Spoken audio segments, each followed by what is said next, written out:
Welcome to the Funeral Channel Network's Deep Dive. I'm so glad you're joining us today because we have a really fascinating topic lined up. We really do. Thanks for having me. So I want you to just picture for a moment the inside of your own home. Maybe you have a specific drawer in a desk or, a small heavy box tucked away on the top shelf of a closet somewhere. Oh, yeah. I think everyone has one of those boxes. Right. And inside that box, like right at the bottom, there are these printed funeral programs. Yeah. Maybe a laminated memory card with a poem on the back, or a small dried flower just pressed between two pieces of wax paper. Yeah, there's really specific, fragile little items. Exactly. We keep these things safe, but they are, let's be honest, they're slowly fading over the years. The edges get soft, the ink loses its contrast. They definitely do. For generations, we've just expected remembrance to be entirely tangible. We've been conditioned to believe that memory must be something we can physically hold in our hands, something that physically decays right alongside the passage of time. Well, and it's rooted in how we experience the physical world, Yeah. like a granite headstone, a printed card, a physical ledger you sign at a wake. They are finite objects. Right, they take up space. Exactly. They occupy a very specific geographic space. And because of that, they come with these really intense physical limitations. I mean, you literally have to be in the room to sign the book. You have to physically stand in the grass to read the stone. But that localized anchor for memory, it's being lifted right now. Mm. And it's happening at, honestly, an astonishing speed. It really is. The landscape of how we mourn, how we remember, and how we archive a human life is just completely shifting beneath our feet. Mm-hmm. We're transitioning from these finite physical items to incredibly accessible, enduring digital archives. Which is such a massive paradigm shift. It's huge. Yeah. So today we're taking a deep dive into the evolution of online memorial websites. We're pulling from some incredible source material, specifically excerpts from Digital Legacies, the evolution of online memorial websites. That's a great foundational text for this. Yeah, it's brilliant. So our mission here today is to really unpack how modern technology is fundamentally changing the way we honor lost loved ones. We're moving from that fading drawer in the desk to the boundless space of the cloud. And, while the infrastructure of this shift, like cloud servers, live streaming protocols, digital registries, while all that tech is undeniably new, the underlying human engine driving it hasn't changed at all. Not in thousands of years. Exactly, not in thousands of years. We are basically looking at a modern manifestation of a very ancient, very primal necessity. Human beings just need to remember. We need to connect. And perhaps most importantly, we need to mourn collectively. So it's not really just about the tech. No, not at all. So while we're going to be dissecting digital architecture today, we are actually at the core exploring the psychology of grief. I love that. And for you listening, whether you're just fascinated by how human rituals evolve or, perhaps you've recently had to navigate a loss yourself and you really want to understand this broader societal shift, this deep dive is custom tailored for you. Absolutely. It touches all of us eventually. So true. Let's start by looking at the reality of modern geography.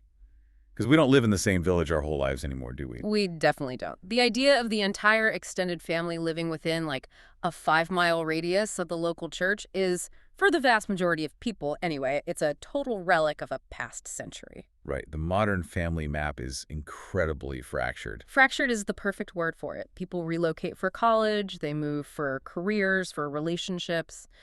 You might have a family matrix spread across 3 different continents. Wow, yeah. 3 continents isn't even an exaggeration anymore. Not at all. So when a loved one passes away, the immediate crashing reality for everyone is logistical. I mean, not everyone can afford a sudden $1,000 plane ticket. Oh, absolutely not. And not everyone can get time off work or arrange childcare with 2 days' notice, or even physically manage the strain of travel if they have health issues. So that geographic divide, historically, that used to mean a hard cutoff from the grieving process. Exactly. If you couldn't make the trip, you were simply excluded from the communal farewell. You were just relegated to sending a card, right?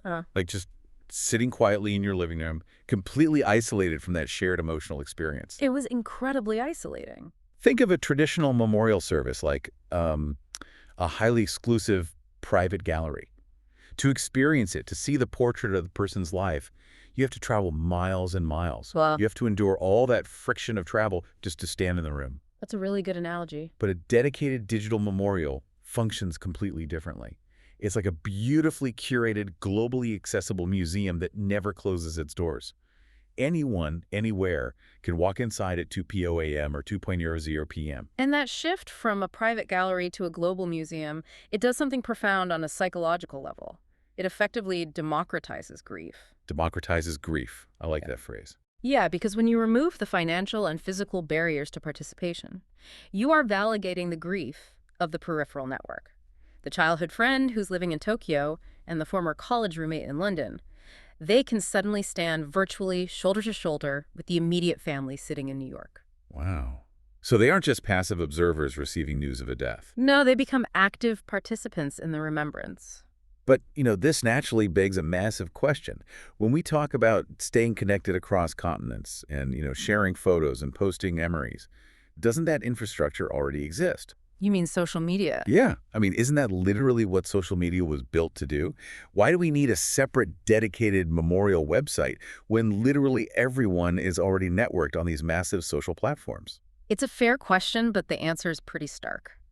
Because the architecture of a social media platform is fundamentally hostile to the grieving process. Hostile, that's a strong word. It is, but it's true. Social media is not designed for reverence. It is designed for engagement. It's engineered to keep your eyes moving, to provoke a reaction, and ultimately to serve advertisements. Right.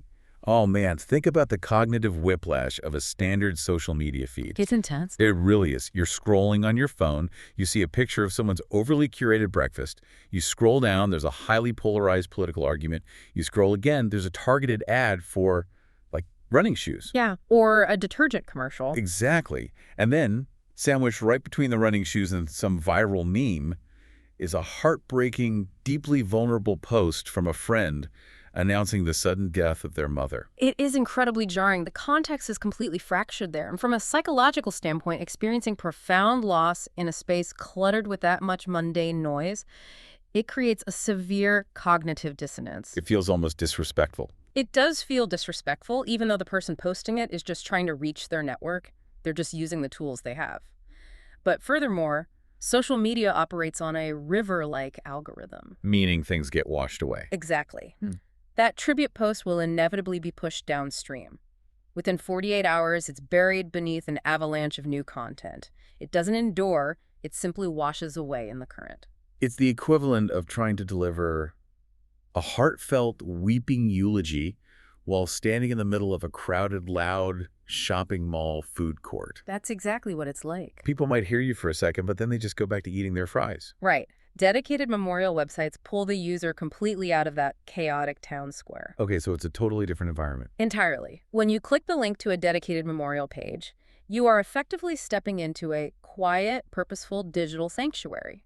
The entire user interface, the total lack of advertisements, the deliberate pacing, it's an environment structurally built around respect. So you are insulating the memory from the noise of the algorithm. Exactly. And understanding that need for a dedicated, quiet space really brings us to how these sanctuaries are actually constructed. Like, what is the emotional architecture of a digital tribute? Right, let's get into the anatomy of it. When we look closely at how these platforms are utilized, according to the source material, they generally rest on 4 distinct pillars. Okay, what are they? You've got the biography, the visual gallery, the video archive, and the collaborative guest book. Let's pull apart that first pillar, the biography. Because historically, we've really just relied on the newspaper obituary, right? We have, yeah. But obituaries are fiercely constrained by word counts and print costs. I mean, they're expensive. They are shockingly expensive per line. So they usually end up reading like a dry legal ledger. Just, born on this day, worked here, survived by these people, please send donations to this charity. It's basically just a skeleton of a life. Exactly. The digital biography, without those spatial and financial constraints, becomes something much richer. It actually evolves into a narrative arc. It becomes a holistic telling of a person's story. And what is vital to understand here is who this narrative is ultimately serving. It's not just for the immediate family. No, not at all. Yes, it honors the deceased in the present, but its true value is generational. For younger family members or descendants who haven't even been born yet, this extended biography is a piece of foundational family history. Wow, yeah. I hadn't thought about the unborn descendants. Right. Instead of just seeing a distant relative as a name and a dash between two dates on a family tree, they can read about their granduncle's specific sense of humor, his struggles, the way he met his wife, his really specific passions. It transforms a historical footnote into a three-dimensional human being. It completely brings them to life. And I'd argue that nothing builds that three-dimensional perspective faster than the second pillar, the visual gallery. Oh, without a doubt. This is, unsurprisingly, the most heavily trafficked area of any memorial website. We are visual creatures. But again, think about the physical limitations we used to have. Oh, the printed programs. Yeah, a printed funeral program might have room for a cover photo, and maybe, if you're lucky, a small collage of 4 or 5 blurry pictures on the back page. Right, printed on standard paper where you can barely make out the faces. But a digital gallery, it can hold 500 high-resolution images. You are quite literally watching a human life unfold chronologically before your eyes. And the sheer volume there completely changes the relationship the viewer has with the memory. Because you aren't just seeing the greatest hits of a person's life, you know? Right, not just the wedding day and the graduation. Exactly. You see the quiet moments, the candid shot of them falling asleep on the couch with the dog, the blurry, laughing photo from a random Tuesday in 1998. Those are the best photos. They really are. Those mundane moments are often where the truest essence of a person resides, and a physical medium simply cannot accommodate that level of visual archiving. It just doesn't have the space. Yeah. And we aren't just looking at still frames anymore, which brings us to the third pillar. The inclusion of video changes the emotional temperature completely. It's a huge leap forward. We're talking about uploading old VHS home movies that have been digitized, hearing the actual timbre of their voice again, seeing their specific physical mannerisms, like the unique way they walk or laugh. That audio-visual component is incredibly powerful. And it also includes functional video, right? Like a recording of the funeral service itself. Which loops right back to the geographic barrier we were talking about earlier. Oh, right. For the friend in Tokyo. Exactly. For that friend in Tokyo who couldn't make the flight, having the ability to sit quietly in their own home, in their own time, and watch the eulogies being delivered, it provides a profound neurological closure. Neurological closure, that's fascinating. It really is. The brain actually needs to witness the ritual of saying goodbye to fully begin processing the reality of the loss. Denying someone that visual confirmation can literally stall the grieving process, video bridges that gap. Okay, I understand the utility of it. I really do. But I want to pause here and just challenge this premise a little Sure, bit. go ahead. Because there is something deeply uncomfortable about this for me. We are talking about digitizing raw, unfiltered grief. Yes, we are. We are taking deeply intimate family moments, like a vulnerable eulogy given through tears, or a super private home video and uploading it to a server. Does digitizing this level of intimacy inherently cheapen it? Like, does taking a private, tearful moment and putting it behind a URL make it colder, or somehow more performative? It's a highly valid friction point, and it's something researchers spend a lot of time on. Whenever we mediate human emotion through a screen, we definitely risk sterilizing it. Right, it can feel so disconnected. But when you look at how these platforms actually function in practice, the digitization doesn't sterilize the intimacy. It actually, surprisingly, often expands it. And the clearest evidence of this is the fourth pillar of the site, the collaborative guestbook. Okay, well, let's talk about the guestbook, because the traditional physical guestbook is, frankly, terrible. It's the worst. It's just a book on a podium at the back of a funeral home. You're standing in a line of people wearing uncomfortable suits. You get up to the podium. You feel incredibly rushed because someone is sighing right behind you. Tapping their foot. Exactly. Yeah. So you quickly scribble your name, you write, "So sorry for your loss," and you walk away. It is an attendance ledger. It is not a mechanism for memory. Precisely. It is a logistical tool disguised as an emotional one. But the digital guestbook entirely removes the pressure of time and physical space. Because you can do it from your couch. Right. A visitor can sit down at their computer 3 days, 3 weeks, or even 3 months after the service. They can take an hour to draft a really thoughtful, multi-paragraph story about the deceased. Wow. Yeah, the pressure is off. And the psychological impact of this on the grieving family is monumental. Grief experts will tell you that after a loss, a family is practically starving for new memories of the person they lost. Oh, because they've exhausted their own. Exactly. They have played their own memories on a loop, and they desperately want to know that the person existed robustly outside of their own home. Oh, that makes so much sense because we only ever really know a fraction of a person, right? Yeah. Like a daughter knows her father as a father. She knows his dad persona. She gets the dad version. Yeah. She might have absolutely no idea who he was when he was 25 or who he was in the break room at his accounting firm. Exactly. On a digital guest book, that daughter might read a post from her dad's coworker detailing some elaborate, hilarious practical joke he pulled at the office 10 years ago. Something he'd never tell his kids. Right. And then right below that, she reads a message from his high school track coach about his quiet determination as a teenager. These are facets of his identity she just never had access to. So the digital space actually allows for collaborative memory building. It does. The community comes together to paint a vastly more complex, multidimensional portrait of the individual. So far from making it colder, this collaborative process is deeply, intensely intimate. It gives the family a wider view of the person they loved. That is actually beautiful. It Yeah. shifts the burden of memory from the individual family to the broader community. Which is exactly what we need when we're grieving. But, there's another burden on the family that we absolutely have to talk about. Because while building this beautiful tapestry of memories is therapeutic, there is a brutal, very unpoetic reality to death. The The logistics. When someone passes away, the immediate family is plunged into the deepest emotional shock of their lives. And at the exact same moment they are suffocating under that grief, society demands that they become highly efficient event planners. It is one of the cruelest paradoxes of the human experience. It really is. Your cognitive functions are severely impaired by trauma and shock, yet you are suddenly tasked with coordinating mortuary services, legal paperwork, floral arrangements, catering, and communicating highly specific logistical details to hundreds of people. It's overwhelming even on a good day, let alone when you're grieving. It's the absolute nightmare of the phone tree.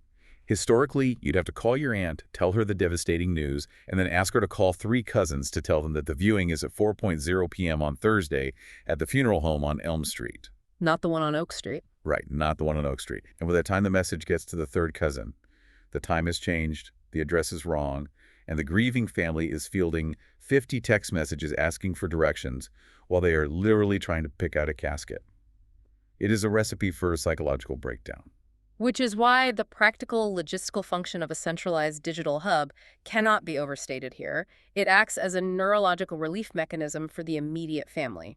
Neurological relief. Because they don't have to repeat themselves. Exactly. Instead of answering the same agonizing phone call 50 times, the family dictates the details. Visitation hours, service location, parking instructions, preferred charities for donations. They do it once. And they just publish it to the memorial site. Right. The site becomes the undisputed single source of truth. If a detail changes, they update it in one place, and the entire network is instantly aligned. It completely offloads the cognitive burden of communication. It's a lifesaver. And a huge piece of that modern logistical puzzle is the live stream, which we touched on a bit earlier.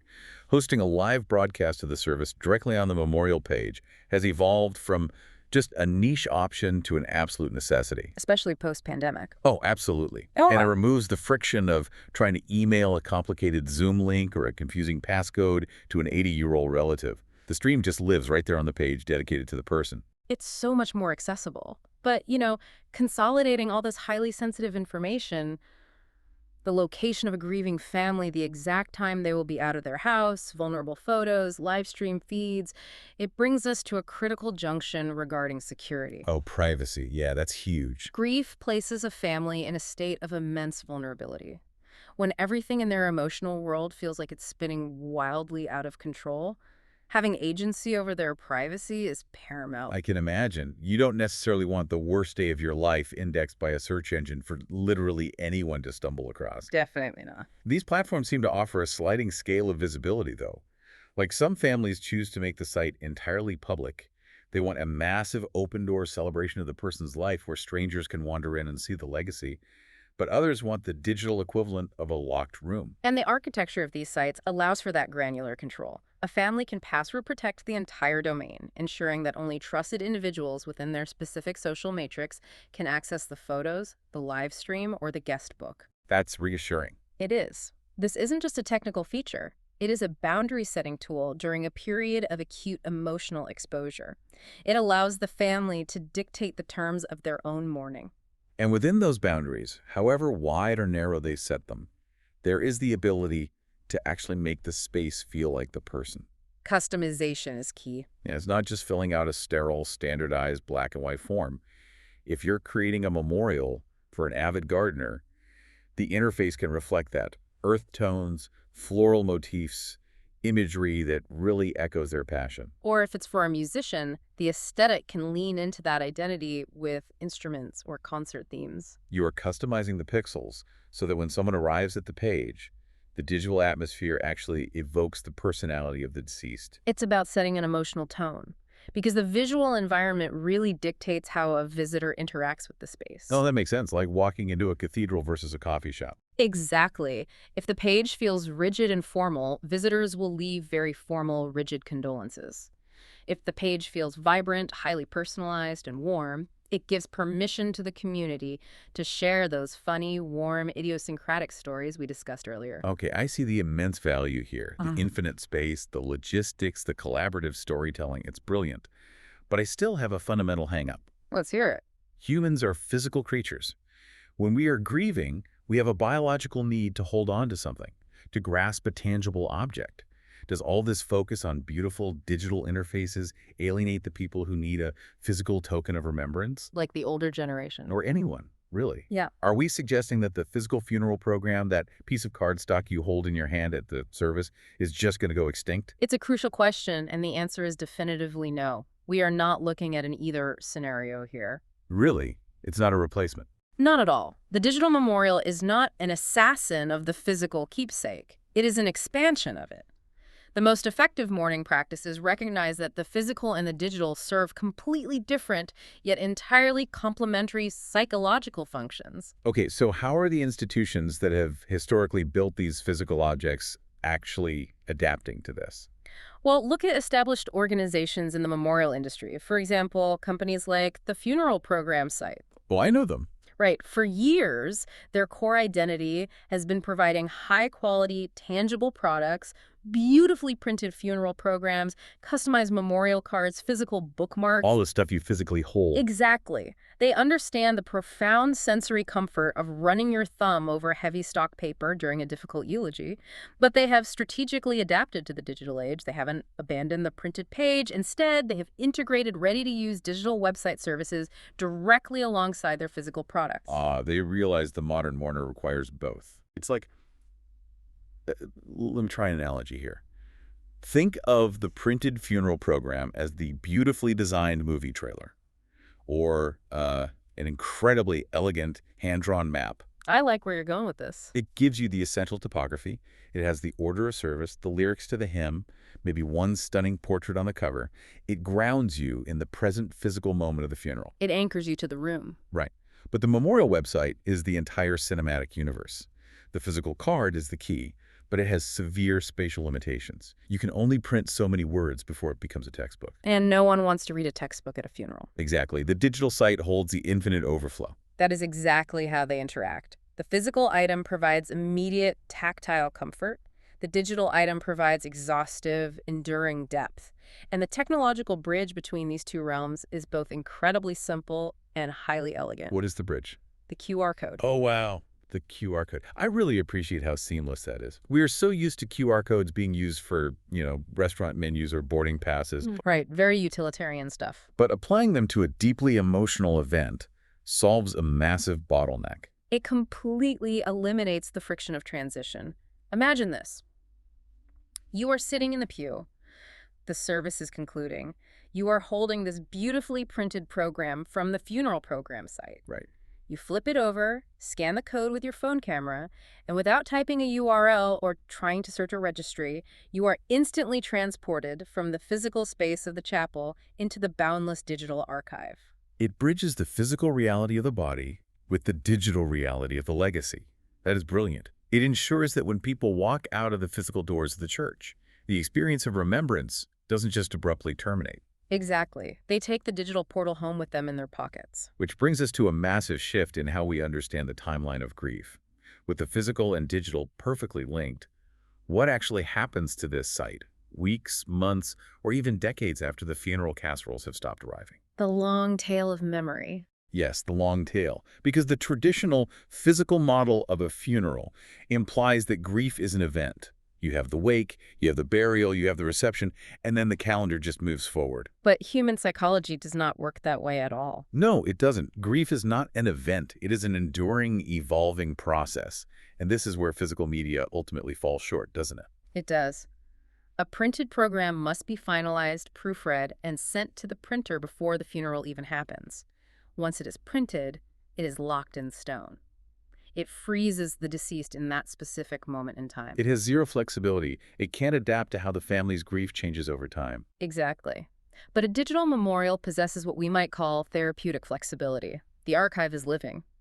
A widow can log onto the site on her husband's birthday, 3 years after his passing, and write a new letter to him. Oh, that's beautiful. She can upload a new photo she found in an old shoebox. The site absorbs the ongoing process of mourning. It provides a dedicated, reliable outlet for emotions that don't just magically disappear because the funeral is over. It gives people a place to put their ongoing love. Yeah. And it's not just passive reading or writing either. These spaces are evolving to include interactive rituals. And ritual is incredibly important in grief. It really is.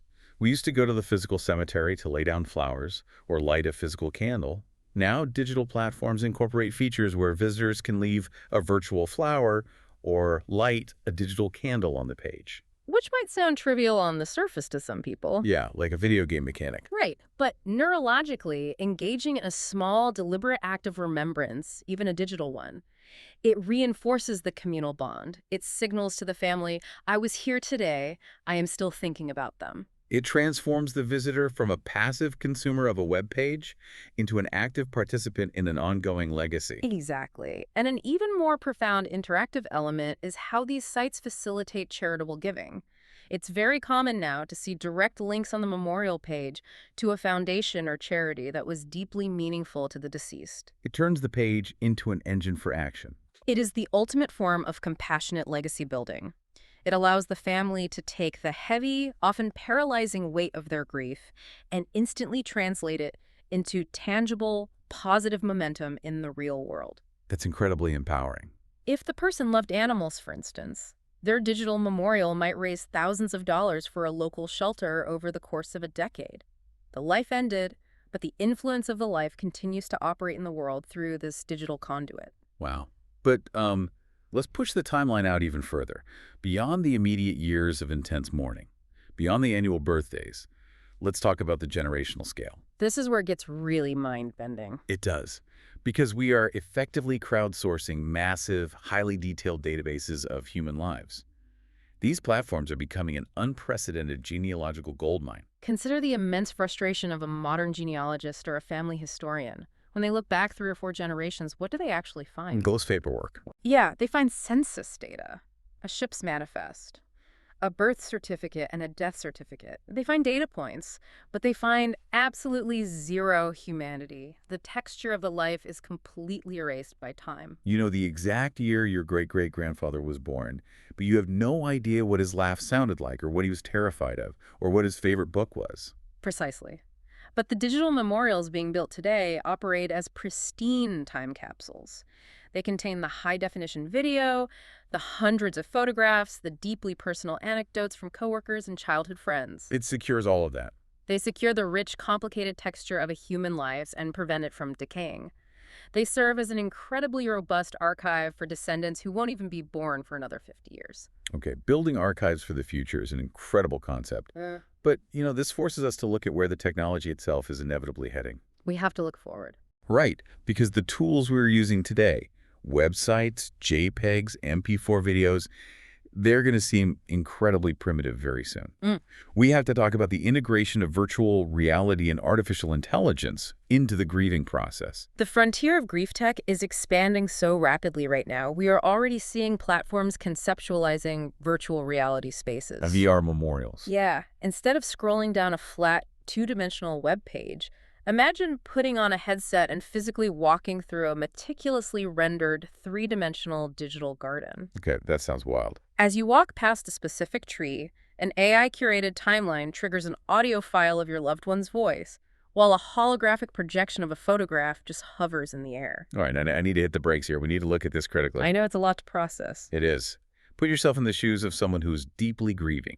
You put a piece of plastic on your face, and you are suddenly immersed in a simulation of someone who is gone. Is that genuinely comforting, or does that cross a massive glaring line into dystopian territory? It's a very fine line. It feels like we are inching toward creating digital ghosts. Doesn't this run the risk of trapping someone in a virtual past, preventing them from actually processing the finality of death in the real world? Your skepticism is entirely warranted. We are brushing up against the uncanny valley of grief here. When an artificial recreation becomes too precise, it can trigger revulsion rather than comfort. Right, because your brain knows it's fake. The psychological risk of becoming tethered to a simulation of a deceased loved one is a subject of intense ethical and psychological debate right now. If an AI can analyze all the text messages a person ever sent and generate a chatbot that speaks exactly like them. Oh man, a chatbot of your mom. Exactly. Does interacting with that bot soothe the grieving mind, or does it chronically reopen the wound? It feels like a disruption of the natural psychological mechanism of letting go. Like, a printed photo from the funeral program site is clearly a memory. A VR avatar powered by AI might trick the brain into thinking the person isn't actually gone. It is a profound tightrope walk. However, if we step back and look at the broader historical continuum, every new medium of memory was initially viewed with intense suspicion. Really? Like what? Well, think about the Victorian era. People took post-mortem photographs of their deceased loved ones posed as if they were alive, and they wore jewelry woven from the hair of the dead. Oh, right, the hair jewelry. To us today, that seems incredibly macabre and unsettling, but to them, it was the absolute height of technological and cultural comfort. The medium always feels startling when it is new. That is a wildly fascinating point. The Victorians use hair in early cameras. We use server farms in code. Exactly. The critical synthesis here is understanding the dynamic between the medium and the message. The technology changes the medium of remembrance. We have evolved from stacking stones to carving marble to printing on paper to writing code and soon to generating virtual realities. The mediums will always shift. The mediums will always shift as our capabilities expand, but the message, the absolute unyielding human necessity to cope with the devastation of loss, to honor the people who shaped us, to gather our community, and to preserve stories against the erosion of time that remains universally, fundamentally unchanged. We are just using increasingly sophisticated tools to accomplish a very ancient, very human imperative. Precisely. Digital tools simply ensure that these lives, these chaotic, beautiful, complex stories, are gathered safely in one place, insulated from physical decay, and prepared to be celebrated across generations. They are creating an indestructible, living archive. A living archive. That concept is going to stay with me for a long time. It reframes this entire discussion. We aren't just talking about funeral logistics anymore. We're talking about the permanent curation of the human species. It's a monumental undertaking. And it leaves me with a final, lingering thought. Something deeply provocative for you to really chew on as we wrap up this exploration. I'm ready for it. If these digital memorials are truly designed to be permanent, if they're going to exist indefinitely in the cloud, serving as these robust, interactive genealogical gold mines, how exactly will our great-great-grandchildren interact with our digital legacies a century from now? That's a huge question. Will we all eventually become nothing more than living, interactive historical datasets for descendants we will never even meet? It is a staggering thought that the digital footprints we are painstakingly curating right now, the photos we upload to comfort ourselves today, might be the exact historical artifacts someone uses to understand the psychology of the 21st century 100 years from now. We are actively building our own historical museums while we are still alive. We really are. It completely revolutionizes how we conceptualize the footprint we leave behind. We are no longer just leaving a name on a stone. We are leaving our entire context. We are leaving the whole cinematic universe. The whole cinematic universe. So the next time you open that desk drawer and see a fading, printed memorial card tucked away in the back, think about the incredible journey from that piece of paper to the limitless cloud. Think about how far we've come and the strange, fascinating digital frontier we are heading toward. It's quite the journey. It truly is. The human desire to remember is forever. But the museum where we keep those memories is now as vast and enduring as the digital world itself. Thank you for joining us on this deep dive into the evolution of digital legacies. Until next time, keep exploring, keep questioning, and keep remembering.